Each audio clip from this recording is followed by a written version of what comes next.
Well, thank you. Thank you, Madam President. It is a pleasure, an absolute pleasure to be back here at the Oxford Union. And to all you freshers, or to all of you who are coming back, I hope you have as much fun here as I did when I was here so many years ago. But how I want to start by persuading you against what the silly and exaggerated accusations from the opposition bench, from the proposition bench, is I want to start by saying something that is dear to everybody's heart in this union. Rishi Sunak is the first non-white prime minister of this country. He leads the most diverse parliamentary party and cabinet this country has ever seen. Britain is a symbol of progress in the world.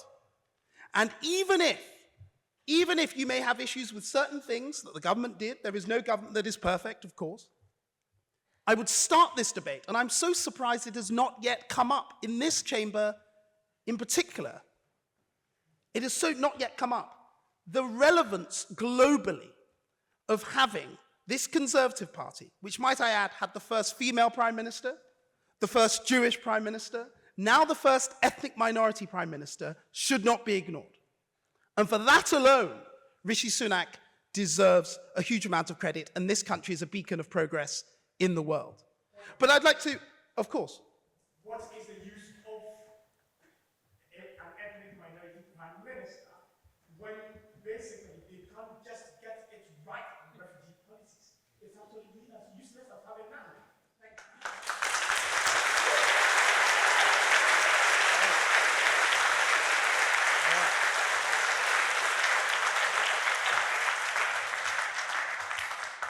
I thank you, sir, for your point, but what I would gently say in response is that it is very, very wrong to suggest that somehow, because somebody is an ethnic minority prime minister, they should inherently have a view that is any different from any white prime minister when it comes to refugee policy. You may disagree with the policy, you may agree with the policy, but it is wrong, very fundamentally wrong, to suggest that because he is an ethnic minority, he should have a particular view. But we have heard many things from the opposition side, and I thought we should take some of them off. I mean, the first thing, it's worth addressing the elephant in the room, chaos. Yes, we've had a lot of prime ministers. Yeah, we all know that. Yes, there have been lots of people who've resigned. Yeah, okay, hands up. But Rishi Sunak deserves credit. He performed an act of national service by stabilizing the country after Liz Truss. And we are talking about Rishi Sunak's government, not Boris Johnson's government or Theresa May's government or Liz Truss's government. We're talking about Rishi Sunak's government. He deserves the credit for stabilizing this country, the international markets, the government, and the situation in Parliament.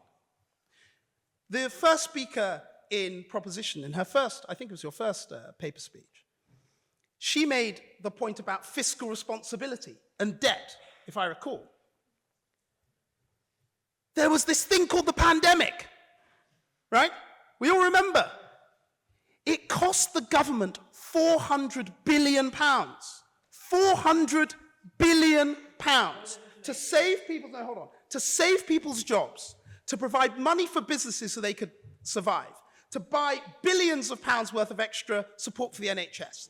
The only reason why the government was able to do that was because of the fiscally conservative policies that had been pursued earlier on in the 2010s. And so we must not forget that this was not just a little issue. This was the most significant pandemic the world had seen in over 100 years. And Rishi Sunak, when he was Chancellor, did a very, very good job in that role. And I won't repeat all the points from Tom Harwood about the growth figures, but the thing you should remember is they're better than you think, okay? We are the fastest growing country in the G7. We are the fastest growing country. We are the fastest growing country out of the pandemic. And I'm not just talking about our economic record. Let's take the 3 E's. We talked about the environment. Okay, the environment.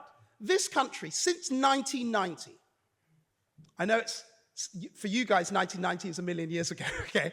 But I was alive, all right? In 1990, Since 1990, our emissions have gone down as a country. Our fossil fuel emissions have halved, okay? They have halved. The United States, they've stayed about the same. China, up by 300%. France, up by 30%. Germany's up. This country's, yes. What the West simply has done is outsource all its production to China, to India. So isn't it hypocritical to just call them out of the greenhouse emissions when they're producing your goods?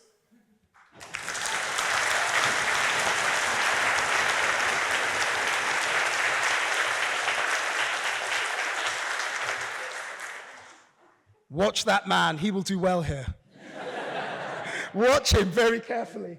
What I would say in response to the honourable gentleman is simply that they are not producing our goods. If you look at the economic results domestically in India and China, for example, that you mentioned, India and China have industrialized their own countries. The people in those countries are richer than they have ever been. So what I would say is, yes, they are producing goods for the rest of the world, but they are also, no, I should continue, but they are also producing goods for themselves and consuming them, hence why those countries are so much richer than they used to be. Well, I've talked about the environment. Let's talk about education. We are in the University of Oxford, after all.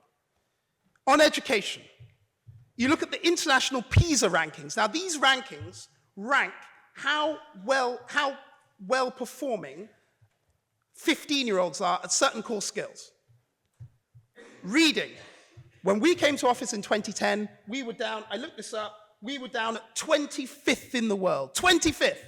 Nobody in this room has come 25th in anything, right? And now we are ranked 12th. Let's take maths. In 2009, we were 27th in the world. 27th. Now we are 16th. And let's take university entrance. University entrance, you are now twice as likely to come to the University of Oxford if you're from a working class background. You are 3 times as likely to come to the University of Oxford if you are non-white. That is a strong record of this government. Let's take employment. So I have 3 E's: environment, education, employment. Let's take employment. Now, people at Oxford do not worry about being employed because they're either career academics and they'll be here forever, or they reasonably think that they'll be attracted to the job market. And that's a reasonable assumption, as long as you do well in your degrees. But outside this place, employment really matters. When we came to office, the unemployment rate in this country was 8%, okay? Now it's 4%. If you have a disability, when we came to office, only 40% of those people were in any work at all. That's not full-time work, any work at all. Now it's well over 50%. Okay? So things have improved, regardless of whatever they say over there.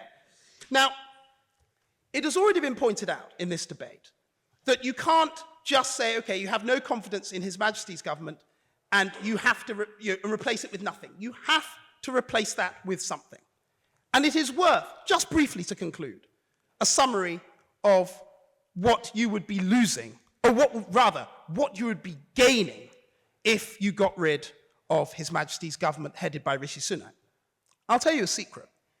I know somebody who sits on the opposite side of the benches to me in Parliament, on the Labour benches, who also has confidence in the policies of His Majesty's government. I know that person. I'm going to tell you who it is. That person is called Keir Starmer. I'm telling the truth. Keir Starmer has confidence in the policies of His Majesty's government. Let's take them. On Brexit, this was the man who was going to reverse Brexit, second referendum. Now, he wants to make Brexit work. Let's take the economy. This is the man who wanted to nationalize everything, spend lots of money, tax everybody. The Corbyn agenda, some may agree with it, some may not. This is what he wanted to do. It was only a few years ago. I was in the House at the time. Now, he wants to stick to conservative spending plans. How sensible of him. And then let's take foreign policy. Let's take foreign policy. This man, Keir Starmer, and it's very important that we think about this now, bearing in mind what's going on in the Middle East. This is a man who wanted to make Jeremy Corbyn Prime Minister, who calls Hamas his friends, who does not believe in supporting the state of Israel. That is his choice, by the way. Jeremy Corbyn has his reasons. But now, Keir Starmer is standing by the government and standing by the state of Israel. If there is anybody who supports the government's policies more than me, it's Keir Starmer.